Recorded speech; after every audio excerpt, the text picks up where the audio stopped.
Hello students, मैं हूं मोहम्मद इमाद, हिंद गुरु academy Okhla की तरफ से। और आज हम करने जा रहे हैं केमिस्ट्री का पेपर रिव्यू। नीट में जो केमिस्ट्री वाला आपका पार्ट है, हमारे पास बच्चों की तरफ से इंफॉर्मेशन आई है कि पेपर बहुत अच्छा गया है उनका। और मैंने भी पेपर पर निगाह मारी तो पता लगा कि लेवल जो है आपका वो इजी टू मॉडरेट है, केमिस्ट्री वाला जो पार्ट है मेनली। और मोस्टली आपका एनसीईआरटी फोकस रहा है पेपर। और बहुत सारे क्वेश्चंस जो आपको थ्रू आउट द ईयर हम बताते रहे हैं कि ये आपको पेपर में ज़रूर दिखने वाला है, तो वो दिखा है इस बार भी। ठीक है, तो चलिए स्टार्ट करते हैं अपना पेपर बिना टाइम वेस्ट करे। पहला क्वेश्चन कह रहा है select the reagent that reduce nitriles to primary amines.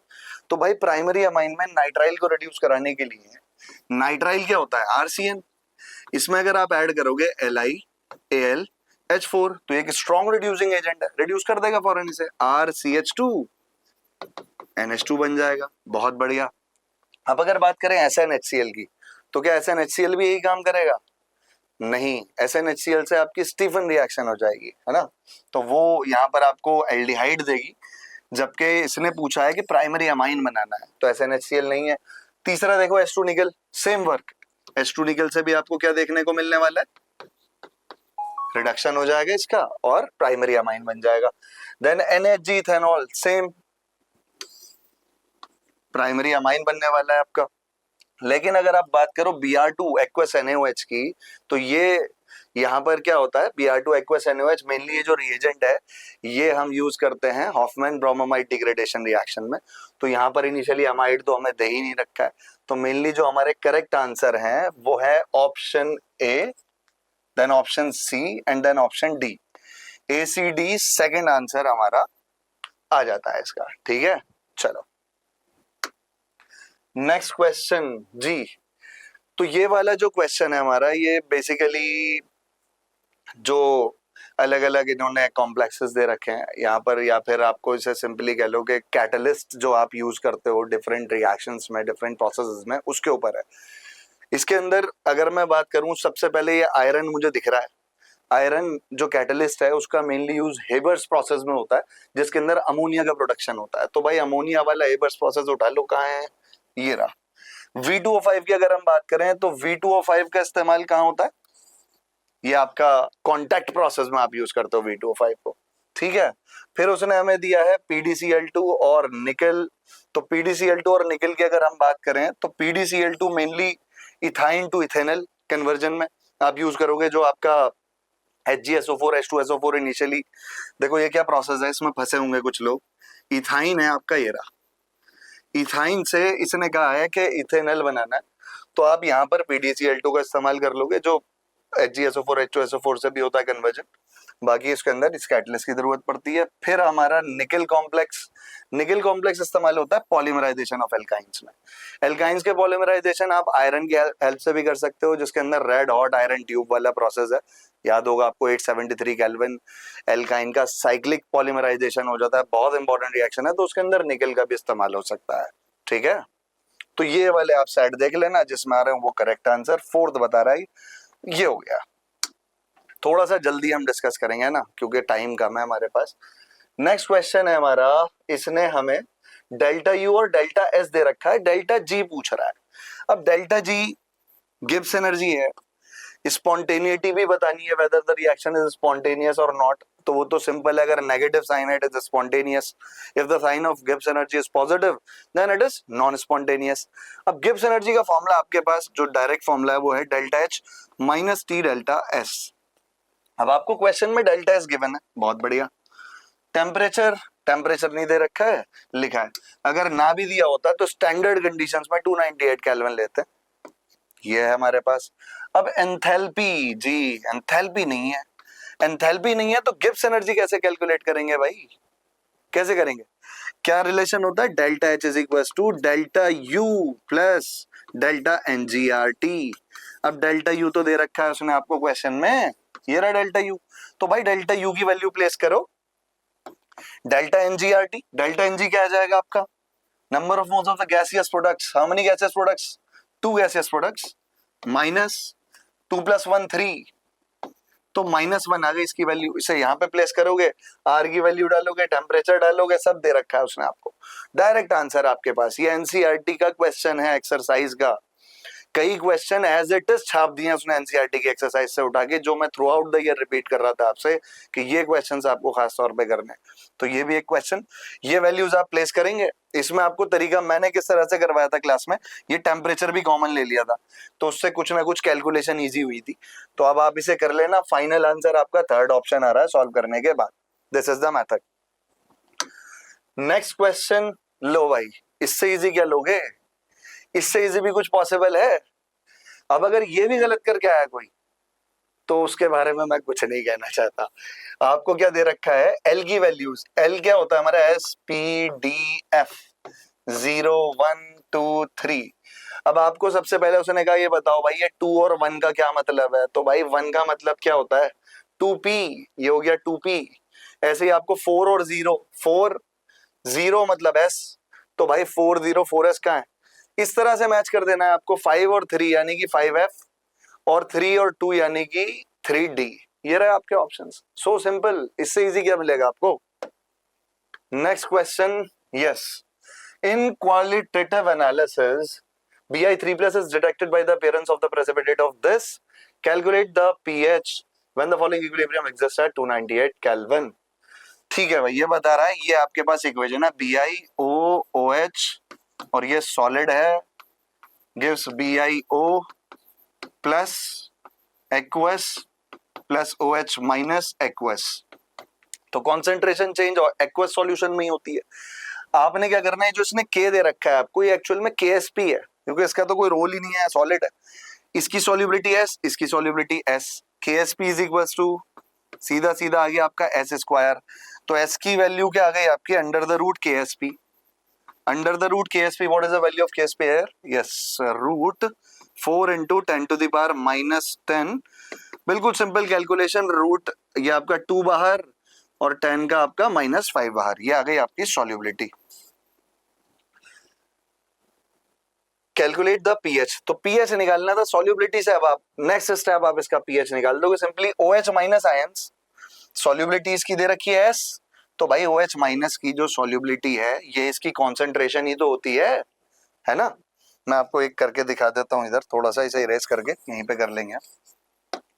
देखो आपने क्या करना है, OH माइनस की concentration is equal to 2 into 10 की पावर -5, इसे सॉल्व करो, POH निकाल लो, POH आ जाएगा आपका कुछ सॉल्व करके, ठीक है, negative log of OH minus करके, फिर पीएच प्लस POH, दोनों की वैल्यू क्या होती है सम 14, POH यहाँ पे प्लेस करोगे, पीएच निकल के आ जाएगा आपका। Got it.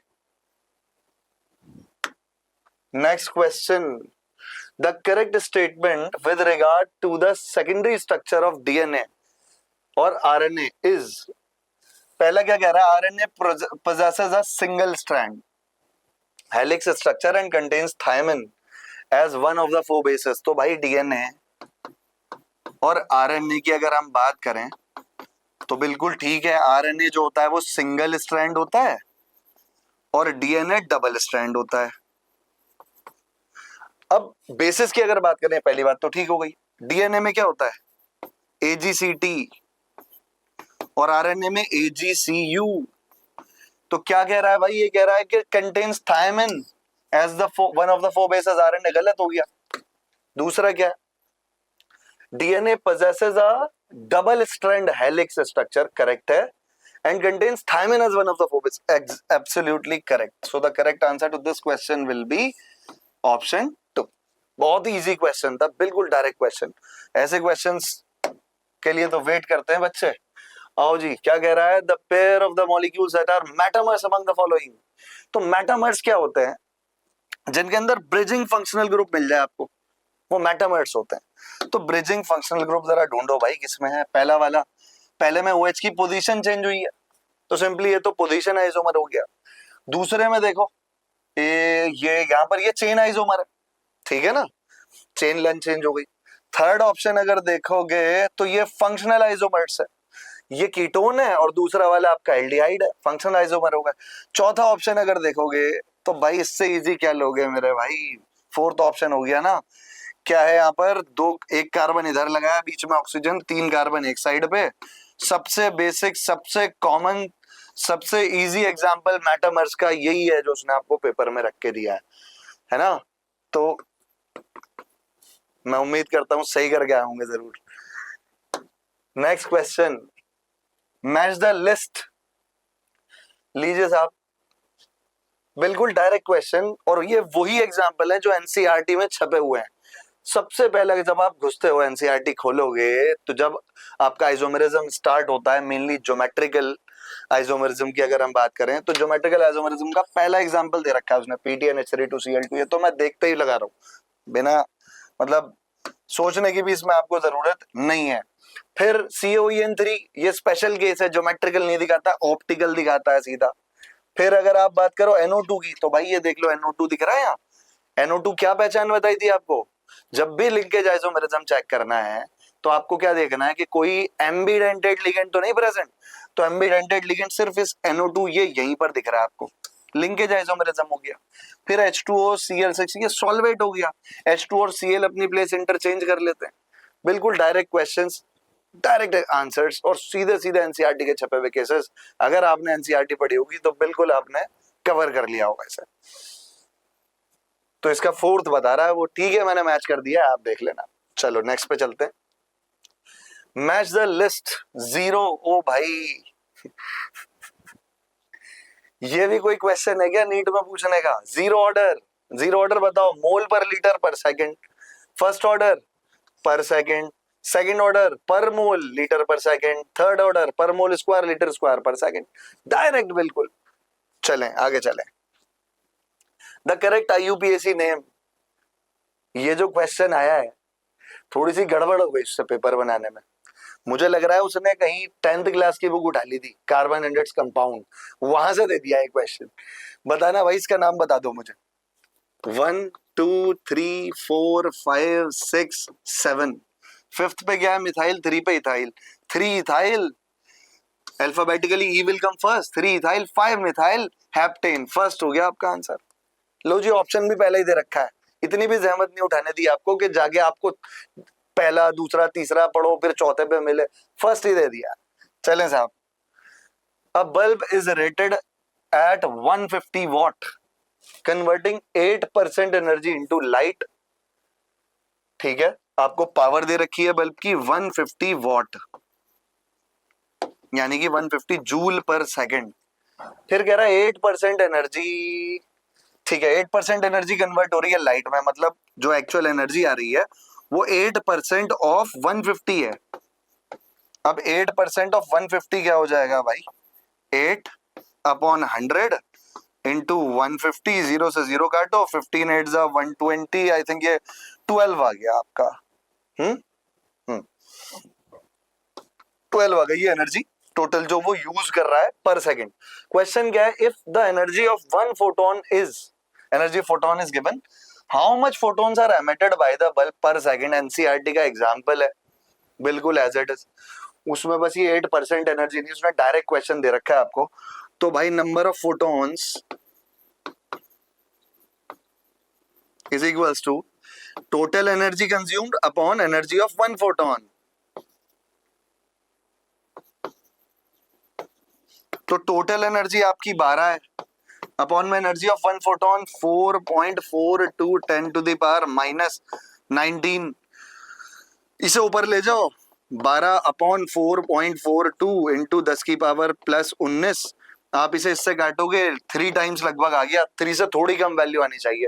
देख लेते हैं, ऐसे ही सिखाई है हमने तो आपको कैलकुलेशन, एग्जैक्ट करने की जरूरत नहीं है। तो ढूंढ लो जरा 3 से थोड़ी सी कम वैल्यू, और 10 की पावर 19, तो ये आ गया आपका फर्स्ट ऑप्शन हो गया 2.71।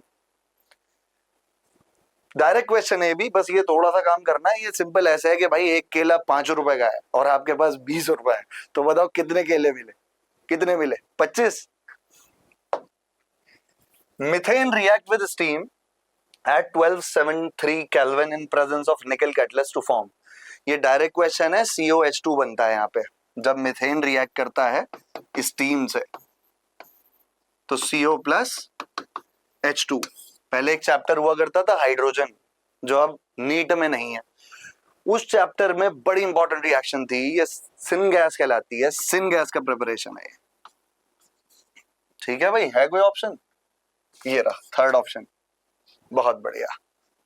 Next question, compound P gives a red orange precipitate with 2,4-dinitrophenyl reagent। Red orange precipitate दे रहा है 2,4-DNP, यानी कि या तो एल्डिहाइड है, कीटोन है, किसी एक में से कोई एक है ये, ठीक है। And it does not reduce Fehling's reagent, Fehling's reagent को रिड्यूस करता नहीं है। तो आमतौर पे अगर एनसीईआरटी के हिसाब से बात करें हम सीधी, तो भाई एल्डिहाइड जो होता है वो तो करता है फेलिंग्स को, और कीटोन जो होता है वो नहीं करता। जनरल बात अगर हम करें, ज्यादा डीप में ना जाए, तो यहां पर कीटोन ढूंढ लो सबसे पहले। ऑन ड्रास्टिक ऑक्सीडेशन कीटोन एक तो यहां दिख रहा है हमें, और दूसरा कीटोन यहां दिख रहा है हमें, ठीक है, ये दो हो गए।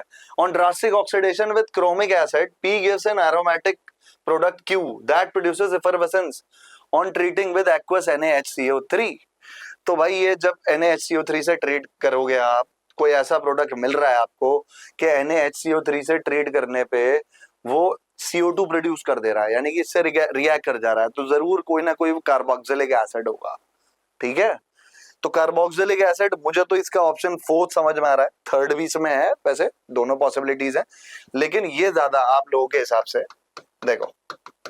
इनिशियली आपके पास अगर ये कंपाउंड प्रेजेंट है C double bond O CH3, तो ये एक तो 2,4-DNP प्रोडक्ट देगा ही देगा, इसमें ये CO ग्रुप आ गया। दूसरा, जब इसकी ड्रास्टिक ऑक्सीडेशन करोगे आप, तो क्योंकि ये कीटोन है तो ये ब्रेक हो जाएगा यहाँ से, और अलग अलग प्रोडक्ट्स मिलेंगे आपको देखने को, जिनमें से एक ये वाला आपको प्रोडक्ट मिलने वाला है। तो हम तो फोर्थ ऑप्शन का सिलेक्ट कर रहे हैं, बाकी थर्ड भी इसके अंदर पॉसिबिलिटी है।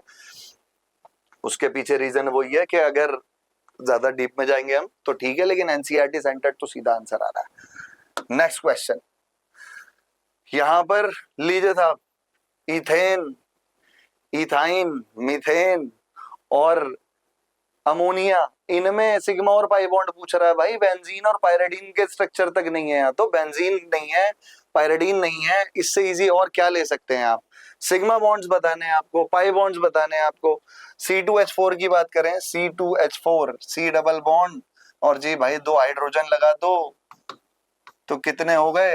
एक sigma sigma sigma sigma sigma pi, एक पाई, बाकी 5 सिग्मा है कहीं ऑप्शन, 5 सिग्मा 1 पाई, इसी तरह से लगा लेना इसे, तो ठीक है, मुझे इसकी डिस्कशन की जरूरत भी नहीं लग रही। Second option is the correct answer to this question. The following two reactions give the same foul smelling product Z। Foul smell से कुछ याद आया क्या? आया? कार्बोलमीन टेस्ट याद आया? बहुत बढ़िया, फिर सही करके आए हो गया आप। तो फोल स्मेल, सीधी सीधी बात है, फोल स्मेल वाला हमने कार्बोलमीन ही पढ़ा है, कह रहा है सेम प्रोडक्ट मिल रहा है दोनों में। अब बताओ कि X, इसमें जब कुछ ऐड कर रहे हैं उसका नाम है X, तो बन रहा है Z, Z यहाँ पर भी बन रहा है। आपसे कह रहा है Z बताओ, तो यहाँ तो पता नहीं लगने का क्योंकि दोनों चीजें गायब है। इधर से जाना पड़ेगा हमें, इससे Z पता करेंगे और फिर ये X पता करेंगे। तो अच्छा क्वेश्चन है ये, बनाते हैं इसे, कोई मसला नहीं है।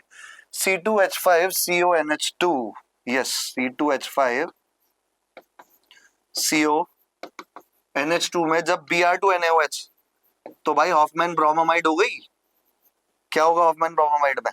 CO गायब, डिग्रेडेशन होता है ना अमाइड का, CO गायब, क्या बना? C2H5NH2।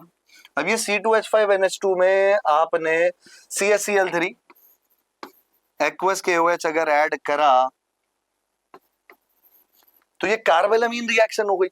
NH2 का क्या बन जाएगा? प्राइमरी अमाइन है ना, ये प्राइमरी अमाइन का बनता है C2H5NC कार्बोलमाइन आइसोनाइट्राइल, ठीक है, ये आ गया आपका। तो Z की Z आपको पता लग गया। अब आपको देखना है C2H5Cl में क्या ऐड करोगे, ये आ जाए। C2H5Cl में क्या ऐड करो कि आपको NC देखने को मिले। तो अगर हम चले न्यूक्लियोफिलिक सब्स्टिट्यूशन, जिससे हमेशा आपसे कहा है SN1 SN2, you will surely get a question. See here also it is a question from SN2 mechanism. AgCN जब डालोगे तो NC लगेगा, अगर KCN डालते हैं तो CN और AgCN डालते हैं तो NC। तो आपका आंसर इसका हो गया X, तो आपका AgCN और Z। बहुत बढ़िया, first option is the answer. To this question, ये एक अच्छा क्वेश्चन था। The number of hydrogen atoms present in 5.4 gram of urea, लीजिए साहब निकालिए। यूरिया क्या होता है हमारा, NH2CO NH2, इसका मोलर मास भी इसने आपको दे रखा है 60 ग्राम होता है। तो भाई अगर मैं बात करूं एक मोल, या सीधा लिख देते हैं मोलर मास है 60 ग्राम, 60 ग्राम यूरिया में हाइड्रोजन कितने, 60 ग्राम यूरिया में 2 और 2 4 हाइड्रोजन, ये रहे 4 Na हाइड्रोजन है, कितने 4 Na हाइड्रोजन, Na मतलब एवोगैड्रोस नंबर। अब आपको निकालना है 5.4 के लिए से 1 ग्राम बनाओ पहले, 4/60 और फिर 5.4 से दोनों तरफ मल्टीप्लाई कर दो, सॉल्व करके देख लो, जो आ रहा है वही आपका आंसर होगा। 4 तो बता रहा है ये, तो इस तरह से बिल्कुल डायरेक्ट क्वेश्चन आपका, ठीक है। बस आपको थोड़ा सा यूरिया का फॉर्मूला पता होना जरूरी था इसमें, अगर किसी को नहीं पता होगा तो वो फंस गया होगा। Okay, next question, identify the incorrect statement. Incorrect statement पता करना है। पहला nitrogen can form p pi multiple bonds, very ठीक, very correct. Next, PAS form d pi bonds with transition, ये जो उसने कंपाउंड दे रहा है कह रहा है डी पाई बना सकता है, बना सकते हैं भाई, नीचे थर्ड पीरियड वाले बना सकते हैं। Phosphorus arsenic antimony show catenation property, दिखाते हैं catenation. Nitrogen can form D P pi bond with oxygen. अब मान लेते हैं कोई बच्चा ऐसा हो जिससे पहले 3 पॉइंट नहीं पता, लेकिन भाई ये तो सबको पता है कि नाइट्रोजन और ऑक्सीजन पी पाई बॉन्ड बनाते हैं ओनली, डी पाई बना ही नहीं सकते, डी है ही नहीं उनके पास, जिसके पास डी ऑर्बिटल है नहीं वो डी पाई कहां से बनाएगा भाई। तो ये ऑप्शन इसका रॉन्ग है, इनकरेक्ट स्टेटमेंट बताना था, बिल्कुल डायरेक्ट क्वेश्चन था। Which one of the following is an ambidentate ligand? और लो साहब, ambidentate ligand 3-4 एग्जाम्पल हैं आपके, एक NO2 ONO, ठीक है जी, एक HCN NCS, एक CN और NC, कुछ दिख रहा है इनमें से जो NCERT के एग्जाम्पल है, ये थायोसाइनाइड दिख रहा है HCN, और इससे इजी क्या लोगे, देखते ही आंसर आ रहा है भाई। Next question, the correct order of increasing metallic character, NCERT का क्वेश्चन एक्सरसाइज का, उठा लेते हैं क्या क्या है। सोडियम, आपको हमेशा पता है जब भी इस तरह का क्वेश्चन आएगा तो आप क्या करोगे जो भी आपके ये जो भी एलिमेंट्स आपको दिए हों उन्हें यहां पर प्लेस करो जिस जगह पर वो पीरियोडिक टेबल में प्रेजेंट है उसके हिसाब से। तो सोडियम है आपके पास, फिर आपके पास कौन है, मैग्नीशियम आ गया, सॉरी मैग्नीशियम आ गया, then we have silicon, then phosphorus, then we have beryllium. तो ये इस तरह से रखे होते हैं पीरियोडिक टेबल में। मेटालिक कैरेक्टर कह रहा है तो सीधा सीधा left to right metallic character decreases, सबसे ज्यादा मेटालिक सोडियम, फिर magnesium, then silicon, then phosphorus. अब अगर बात करें इधर तो डाउन द ग्रुप आप ये सॉरी बेरिलियम ऊपर आ जाएगा हमारा, नीचे लिख दिया था मैंने गलती से। तो बेरिलियम और मैग्नीशियम में ज्यादा अच्छा मेटल मैग्नीशियम है, सीधी सी बात है, तो सबसे ज्यादा सोडियम ढूंढ लो, फिर मैग्नीशियम, फिर beryllium, then silicon, then phosphorus. First option हो गया करेक्ट आंसर, बिल्कुल सीधा, ठीक है। चलो हाँ भाई, लीजिए साहब, पहली ही रिएक्शन मोस्ट इंपॉर्टेंट मेथड है प्रिपरेशन ऑफ फेनॉल का।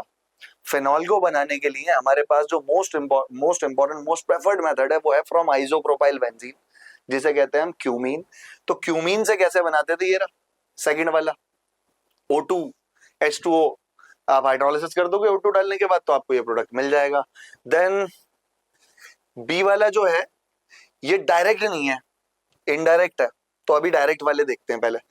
ये देखो भाई, बेंजीन से अगर फिनॉल पे जाना है तो इसमें आप ओलियम डाल दो, NaOH डाल दो, डायरेक्ट प्रिपरेशन है। फिर से ये एक ही पेज NCERT का छपा हुआ फिर से दे दिया आपको, ये दोनों रिएक्शन ऊपर नीचे दे रखी है उसने।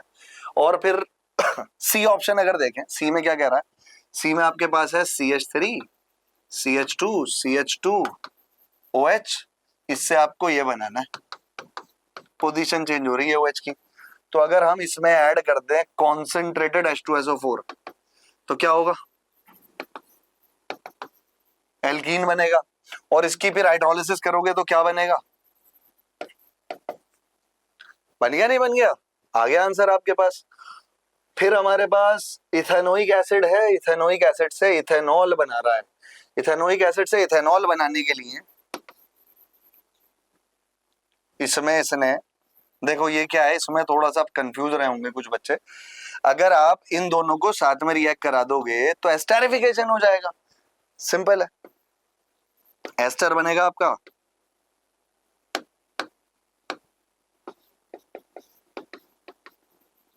और फिर इसमें H2 निकल, पैलेडियम, प्लैटिनम, कोई भी कैटलिस्ट आप ऐड कर देते हो तो इसका रिडक्शन हो जाएगा। बन गया आपका जो आपका रिक्वायर्ड प्रोडक्ट है, ethanol to ethanoic, sorry ethanoic acid to ethanol. तो ये वाला ऑप्शन हो गया इसका H2 कैटलिस्ट। देख लेंगे आप, मैच कर लीजिएगा जो भी बैठ रहा हो, सेकंड बता रहा है ये वाला जो क्वेश्चन है। अगर मैं इस वाले की बात करूं बी पार्ट की, तो आपको अगर याद हो, कार्बोक्सिलिक एसिड का अल्कोहल में रिडक्शन करने के लिए हमारे पास डायरेक्ट मेथड जो होता है वो है LiAlH4 का यूज। अब हमारी बुक में एक बड़ी इंपॉर्टेंट लाइन लिखी हुई है एनसीईआरटी में कि lithium aluminium hydride is expensive, so we cannot use it directly. We have an alternate method also for the conversion of carboxylic acid to alcohol, primary alcohol, and this is that alternate method. In this method, what we will do, first of all, we will undergo the esterification process. After that, ester को reduce कर दोगे H2 निकल की help से। Carboxylic acid पे direct काम नहीं करता H2 निकल। आ गई समझ में? आ गई याद? चले आगे, चलो। Okay, so the question is saying, although +3 oxidation state is most common in lanthanoids, cerium still shows +4. ठीक है बिल्कुल, because after losing 1 electron it acquires 4f14। गलत, 4f14 कहां से आ जाएगा? पहला ही एलिमेंट है। its nearest inert gas is radon। नहीं, रेडॉन नहीं है, helium, neon, argon, krypton, xenon, radon, xenon होगी। its atomic number is not 61। Cerium का एटॉमिक नंबर 58 होता है। After losing 1 electron it acquire 4f0 electronic configuration. Yes, 4f0 बहुत important point, हमेशा आपको रटवाया जाता है। कोई भी टीचर पढ़ाए हमेशा बताता है कि भाई याद रखियो कि सीरियम का जो मोस्ट स्टेबल ऑक्सीजन स्टेट है +4 है। What is the reason behind that? The reason is it will show 4f0 in +4 oxygen state and F0, F7 and F14 are extra stable। ऐसे ही पढ़ते हैं। चलो, in the following sequence X and, लो जी साहब octahedral हो गया। NiCl4 4 वाले में सोचना पड़ता है कि भाई टेट्राहेड्रल है या स्क्वायर प्लानर है। तो अभी ये ऑप्शन चलो अभी छोड़ के रखते हैं, डी पे आओ। FeCO5 ट्राइगोनल बाइपिरामिडल होगा, 5 है ना, तो ट्राइगोनल बाइपिरामिडल ज्योमेट्री अब एक ही बच रहा है आपका NiCl4 के लिए, टेट्राहेड्रल। बाकी इन दोनों में आपको चेक करना पड़ता, इन दोनों का तो डायरेक्ट हो सकता है। ये कॉमनली याद होता है बच्चों को क्योंकि पहला ही, फिर से वही, जब ज्योमेट्रिकल आइसोमेरिज्म हम पढ़ते हैं तो वहां पर पहला ही केस ये रखा हुआ है एनसीईआरटी में, PtCl2 NH32। इसमें सिस्प्लैटिन जो आपको पता है कैंसर के लिए भी यूज होता है, बड़ा इंपॉर्टेंट क्वेश्चन है, तो वहां से याद रहता है आमतौर पे स्क्वायर प्लानर है। तो ऑप्शन इसका सेकंड आ रहा है करेक्ट। बाकी आप निकाल भी सकते हैं, वरना फिर आपको लगानी पड़ेगी इसमें वैलेंस बॉन्ड थ्योरी निकालने के लिए। The functional group that can be identified through phthalein dye test. अब फिथाइलिन डाई टेस्ट हो सकता है किसी को ना याद हो, तो भाई फिनॉल फिथाइलिन याद है बचपन से? फिनॉल फिथाइलिन 10th क्लास का बड़ा इंपॉर्टेंट रिएजेंट। फिनॉल फिथाइलिन जब ये आपस में जुड़ते तभी बनता है फिनॉल फिथाइलिन। ठीक है, हमारे पास फिनॉल के अंदर थैलिक एनहाइड्राइड को जब हम रिएक्ट कराते हैं तो हमें फिनॉल फिथाइलिन देखने को मिलता है, जिससे जब NaOH पास करते हैं तो पिंक कलर का एक बड़ा खूबसूरत सा पिंक कलर आता है। ठीक है, तो ये हमारा टेस्ट इस तरह से हो जाता है। चलें साहब, क्या कह रहा है? To product section Y are formed in the following sequence, the suitable method that can be used for the separation of X and Y। तो CH3Cl डालोगे तो टॉलुइन बन जाएगा आपका, फ्रीडल क्राफ्ट हो गई। डाइल्यूट HNO3 H2SO4 से dilute एक बार ऑर्थो पे NO2 और एक बार पैरा पे NO2। तो ऑर्थो और पैरा जो है इसे आप सेपरेट कर सकते हो डिस्टिलेशन मेथड से। अब डिस्टिलेशन में कौन सी टेक्निक दी है इसने आपको, यहाँ एक ही है, ये फ्रैक्शनल डिस्टिलेशन दे रखा है, तो कर लो सिलेक्ट, खत्म टेंशन। ये हमारे बुक में पढ़ा हुआ हमने कि भाई ये, और ये जो होता है नाइट्रो, अगर हम ऑर्थो वाला देखें तो इसके अंदर बॉइलिंग पॉइंट थोड़ा कम रहता है, पैरा में ज्यादा हो जाता है, तो इस डिस्टिलेशन की हेल्प से हम इन्हें सेपरेट कर लेते हैं, फ्रैक्शनल डिस्टिलेशन यहाँ पे यूज कर लेंगे। नेक्स्ट क्वेश्चन क्या कह रहा है, आइडेंटिफाई द करेक्ट स्टेटमेंट। ये क्वेश्चन जो है थोड़ा सा लंबा क्वेश्चन है, 5 इसने पॉइंट दे रखे हैं और इसमें करेक्ट स्टेटमेंट हमें ढूंढना है। मैं आपको डायरेक्ट पढ़ के बता रहा हूँ, द मोलैलिटी ऑफ इतने gram of ethanoic acid and 75 gram of benzene solution is this. तो भाई मोलैलिटी आपको आप सॉल्व कर लेना, सिंपल फॉर्मूला मोलैलिटी का सबको आता है, आपको नहीं आता है तो फिर गड़बड़ है, पढ़ो फिर ध्यान से, है ना। मोलैलिटी निकाल लो, molarity of a solution containing इतने ग्राम इन 400, बिल्कुल डायरेक्ट फॉर्मूला लग रहा है, मोलैलिटी का भी मोलैरिटी का भी, ये चेक कर लो, यही वैल्यू आ रही है तो ठीक है, ये पॉइंट नहीं आ रही तो नहीं है, ठीक, और क्या लेना है आपको इसमें। Aquatic species are more comfortable in cold water. तो क्या ठंडे पानी में एक्वेटिक स्पीशीज को ठंड लगती है? नहीं, they are more comfortable. Correct है ये point. Why they are more comfortable? Because जितना लो टेम्परेचर उतनी ज्यादा solubility of gas in liquid. तो भाई टेम्परेचर लो होगा तो ऑक्सीजन बढ़िया करके डिसॉल्व होगी ना उसमें, बढ़िया सांस लेंगी मछली, तो ठीक है भाई। The solubility of gas increases with decrease in pressure, गलत point. Henry's law, higher the pressure of a gas above the liquid, higher is the solubility of the gas in the liquid. क्या कह रहा है ये? कह रहा है कि प्रेशर कम सॉल्युबिलिटी ज्यादा, गलत है ये तो। लास्ट वाला ठीक है क्या? ठीक है, देखना जरा क्या लिखा है उसने, एक्स बी, काई भी कह सकते हो आप इसे, is equal to N A upon, sorry मैंने तो सही वाला लिख दिया, N A upon N A plus N B. Actual में तो यहाँ बी होना चाहिए, इसने ए ले रखा है, बहुत सारे बच्चों ने जल्दी में सही ले लिया होगा इसे, तो भाई ये वाला गलत है, ये दोनों गलत है। बाकी आंसर हमारा फर्स्ट बता रहा है, तो ये दोनों सही वैल्यूज आएंगी आप कैलकुलेट करोगे तो, ठीक है। चलो, during Lassen's test the element present in an organic compound are converted from, तो ये फिर से एनसीईआरटी की लाइन अगेन, अगर आपने एनसीईआरटी पढ़ी है तो भाई साहब झंडे गाड़ दियोगे आपने पेपर में, पक्की बात है।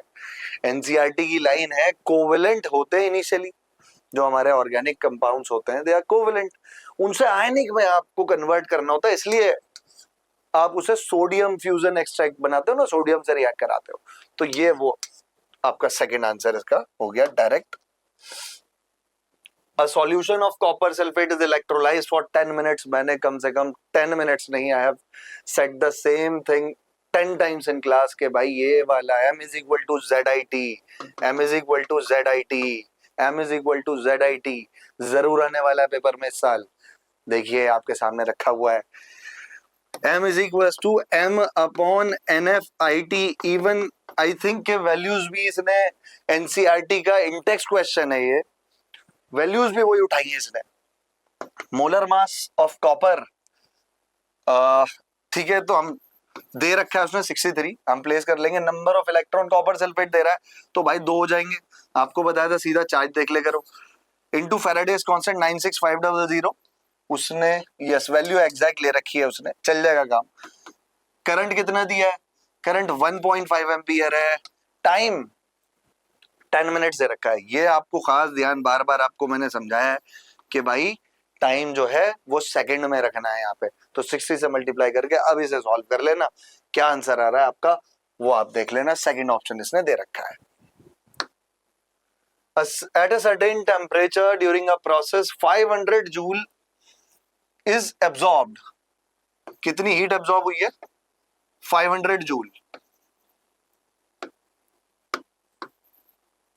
Q से डिनोट करेंगे, and work 200 joule is done, work done आपका 200 joule is done by the system, भाई बाय द सिस्टम है, माइनस लगाना है, याद रखना। The change in the internal energy delta U is equal to Q plus W, इससे भी direct कुछ हो सकता है, क्या आ गया? 300 जूल, सेकंड ऑप्शन लीजिए साहब, बहुत बढ़िया। For a certain reaction, the plot of reaction concentration of reactants versus time has a negative slope as shown. The order of the reaction is. बता दो इसका ऑर्डर, बताओ.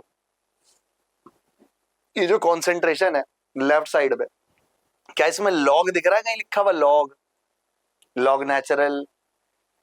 तो भाई तुम्हारे पास 0 और 1 सीधे सीधे तो यही थे, और 0 में कोई लॉग नहीं आता है, 1 में लॉग आता है. सीधा आपको आंसर इसका 0 ऑर्डर, बिना किसी टेंशन के. कौन सा है ये? 0 order. Identify the statement, correct statement. ClF3 कैसी शेप होती है भाई? ClF3 की टी शेप होती है वैसे तो, लेकिन चलो आपको बता देते हैं. इसके आउटर मोस्ट शेल में 7 इलेक्ट्रॉन्स हैं, -3, 3 बॉन्ड बनाता है, तो बचा 4, और 4 का मतलब हो गया 2 लोन पेयर. और कितने sigma? 3 sigma plus 2 lone pair, total क्या आ गया? 5. 5 में ट्राइगोनल बाइपिरामिडल, और ट्राइगोनल बाइपिरामिडल में बेंट रूल, और बेंट रूल के हिसाब से lone pair will be placed at the equatorial positions first. After that what you will do? You will place the other atoms. तो क्या बन गया? टी शेप और 2 लोन पेयर. क्या कह रहा है? It has T shape with 2 lone pair. First option is the correct answer.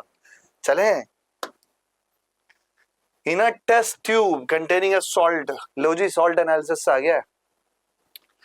A few drops of dilute sulfuric acid was added, which gave colorless vapors having the smell of vinegar. Having the smell of vinegar. ये भाई, ये line, ये point मेरे mind को strike कर रहा है. The vapors turned the blue litmus paper red. Blue से रेड भी कर रहे हैं. एसिडिक है कुछ ना कुछ. Identify the correct anion from the following. तो भाई विनेगर, 10th क्लास में चले. Acetic acid is present in vinegar. और क्या लोगे भाई? और इससे बड़ा क्या हिंट होगा? Third option acetate ion. Acetate को जब आप कह रहा है H2SO4 में आप ऐड कर रहे हो, एसिड दे रहे हो इसे, तो भाई एसिटिक एसिड बना लेगा ना ये, और acetic acid vinegar.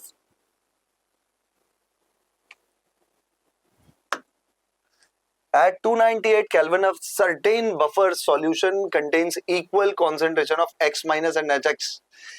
Kb for X minus is this. What is the pH of this buffer solution? बताओ जी साहब क्या होगा pH? pH of buffer का क्या फॉर्मूला होता है? pKa plus log of salt upon acid.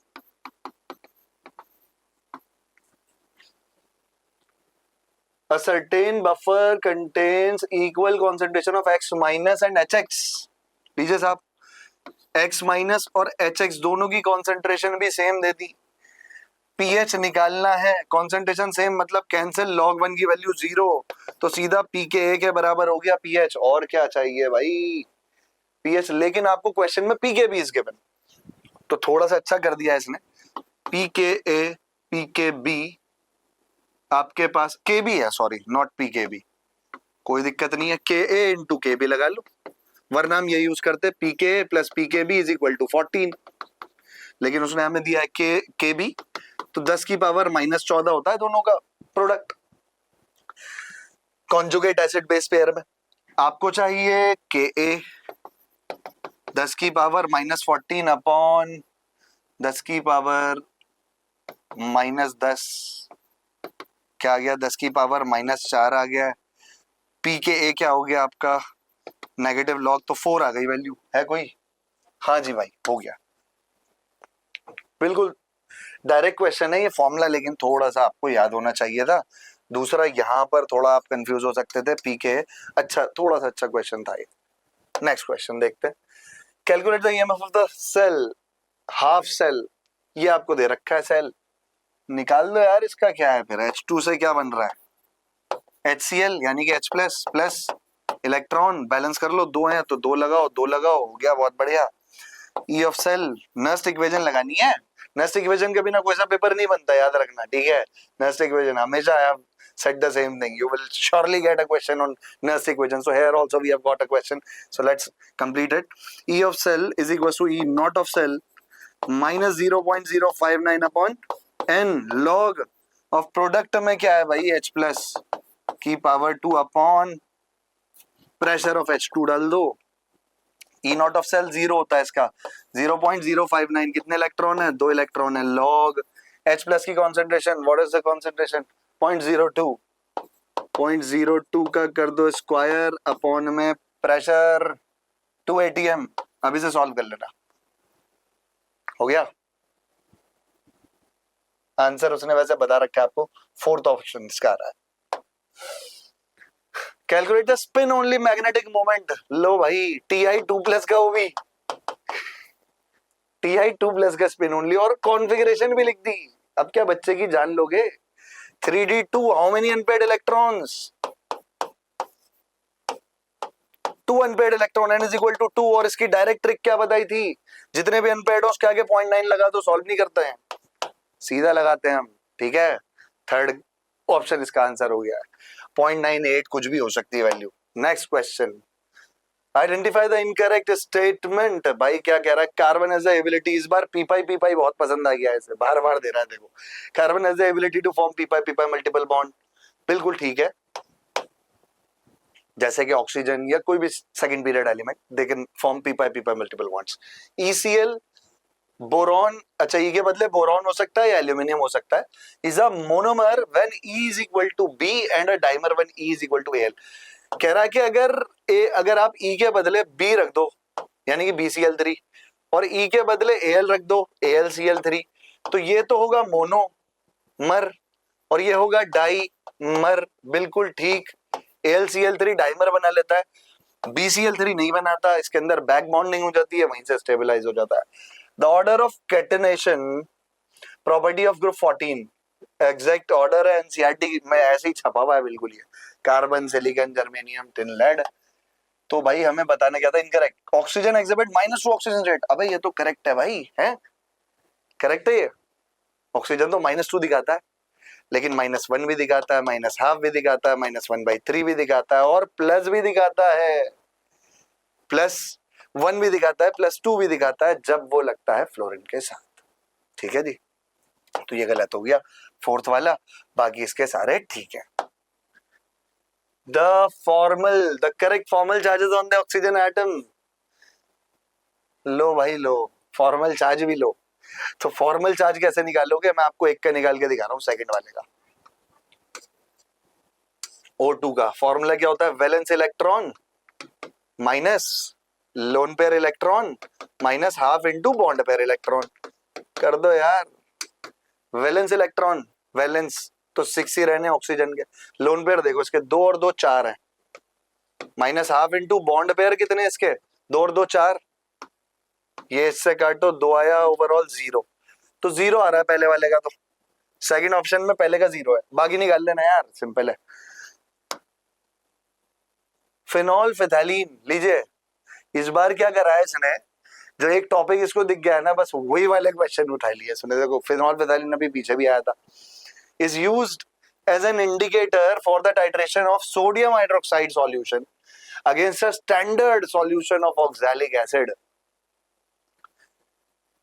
The color change that is observed at an alkaline pH close to equivalence point during this titration is, भाई titration अगर आप 12th class में आप कभी लैब गए हो तो सबसे कॉमन एक्सपेरिमेंट यही टाइट्रेशन होता है वहाँ, जिसमें फिनॉल फिथैलीन का यूज करते हैं, और एक बड़ा प्यारा सा पिंक कलर आता है, वो हमें दिखाना होता है, लाइट पिंक टीचर को।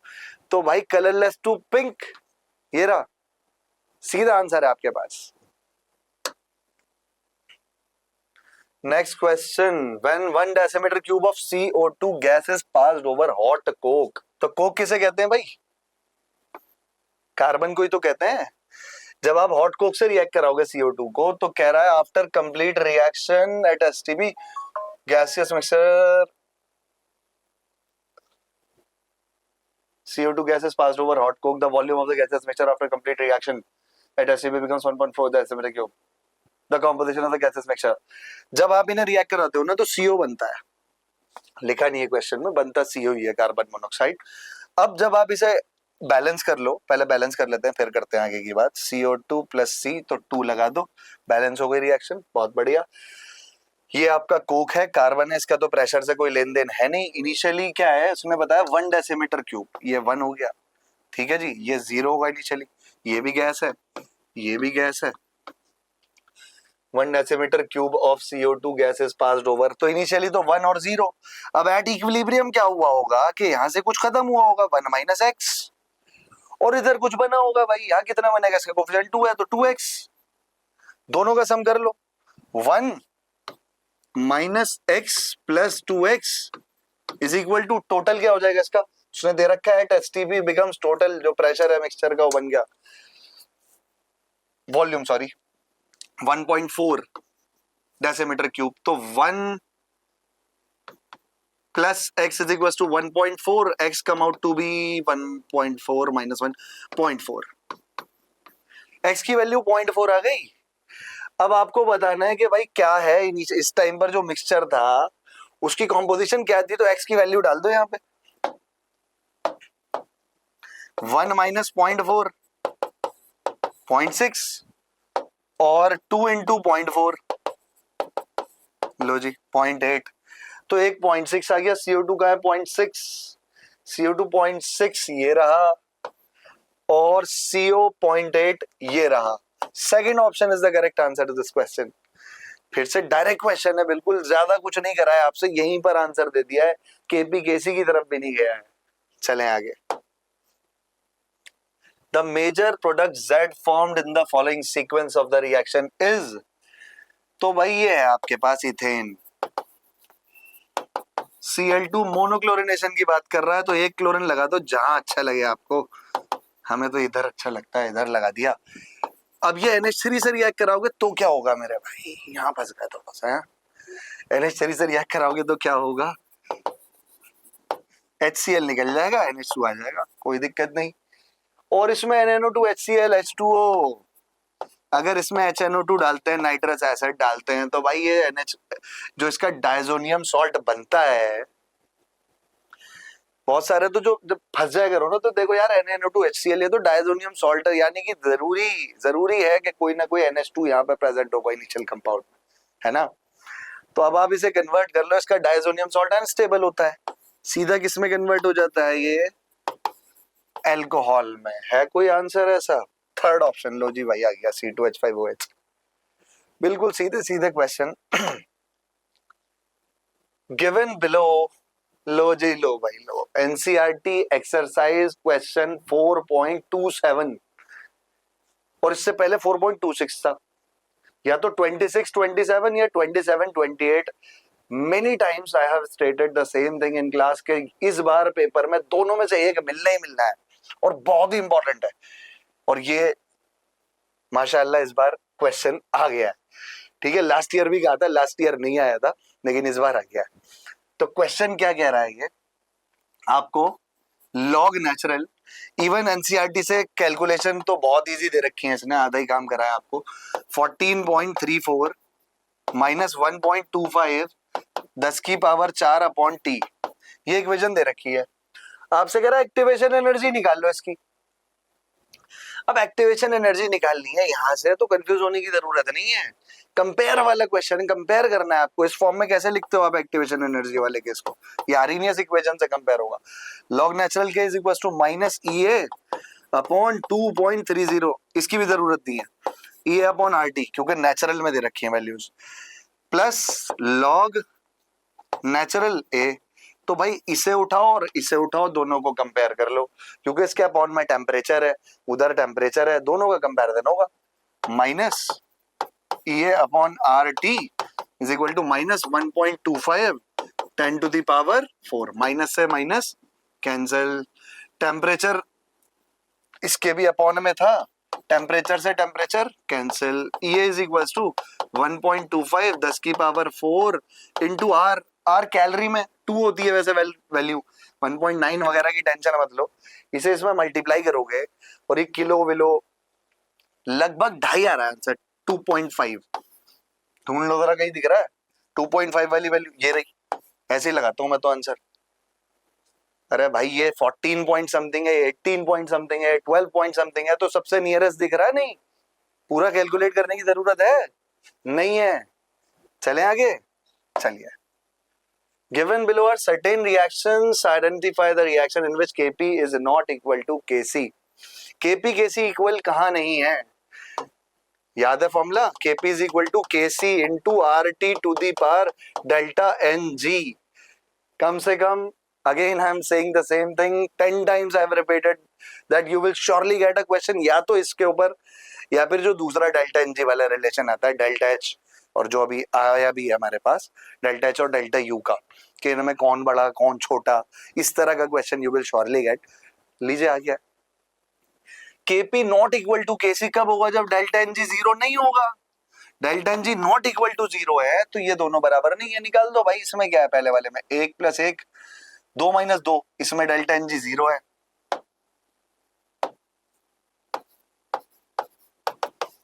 इसमें क्या है, इसमें नहीं है डेल्टा एन जी जीरो. 2 - 4 - 2 यही है. दूसरे इसमें भी जीरो है, इसमें भी जीरो है. Identify the incorrect statement from the following. The largest and the smallest species among Mg and Mg2. लो भाई लिख लो, मैग्नीशियम इसके बराबर में aluminium, left to right size decrease. हमेशा ऐसे किया करो, जब भी आपको पीरियोडिक टेबल से क्वेश्चन दे, आपको एलिमेंट साइंस दे रखे हो, तो जहां पर वो पीरियोडिक टेबल में एग्जिस्ट करते हैं वो प्लेस उनकी लिख लो आप. Left to right size decrease, तो एल्यूमिनियम छोटा होगा. अच्छा, अभी आपके पास Mg2+ भी दिया है उसने, इधर Mg2+ है और इधर Al3+ है. Mg और Mg2+ में कौन छोटा? कैटायन छोटा होता है, मेटल बड़ा होगा. Mg बड़ा होगा, Mg2+ छोटा होगा, फिर Al बड़ा होगा और जी Al3+ छोटा होगा. तो कैटायन छोटा. अब हमसे क्या कह रहा था? Largest and the smallest species. Largest and the smallest are aluminium. Largest aluminium बता रहा है, नहीं मेरे भाई. और स्मॉलेस्ट Mg2+. खैर स्मॉलेस्ट ये भी नहीं है, बाकी आंसर तो ये है ही नहीं. हमें क्या पता करना था? इनकरेक्ट तो पहले ही हो गया, खत्म बात. आगे क्या कह रहा, पढ़ लेते हैं, कोई दिक्कत नहीं है. UPSC, name of the element with atomic number 107 is unnilseptium. इसमें कोई डिस्कशन भी नहीं करना है मुझे आपसे. The similarity in the behaviour of lithium with magnesium. Diagonal relationship, lithium इसके नीचे आता है सोडियम, इसके आगे चलो बेरिलियम, उसके नीचे मैग्नीशियम, तो भैया बन गया diagonal. The oxidation state in the covalence of aluminium in this R+3. निकाल लो यार इसकी, +1 यस +3, और कोवेलेंस 1 क्लोरीन और 5 H2O, तो 6. ठीक है, पहला ही वाला गलत है बस, बाकी सारे ठीक है. Mixture of chloroform and acetone. लीजिए भाई, negative positive division, ideal non ideal, अभी भी पढ़ा रहा हूं क्लास में, बार बार कह रहा हूं आप लोगों से, you will surely get a question. See this time we have got a question from this, and this is, मतलब ये रेगुलरली आपको देखने को मिलता है. आइडियल नॉन आइडियल पे कुछ ना कुछ पूछता है, वो बहुत इंपॉर्टेंट है आपके लिए. ठीक है, तो अच्छे से करो इसे. Solution with negative deviation due to. लीजिए, ये भी नहीं पूछ रहा है कि कौन सी डेविएशन होती है इसकी, और इससे इजी क्या करेगा, कह रहा है इन दोनों में नेगेटिव डेविएशन है, बताओ क्यों.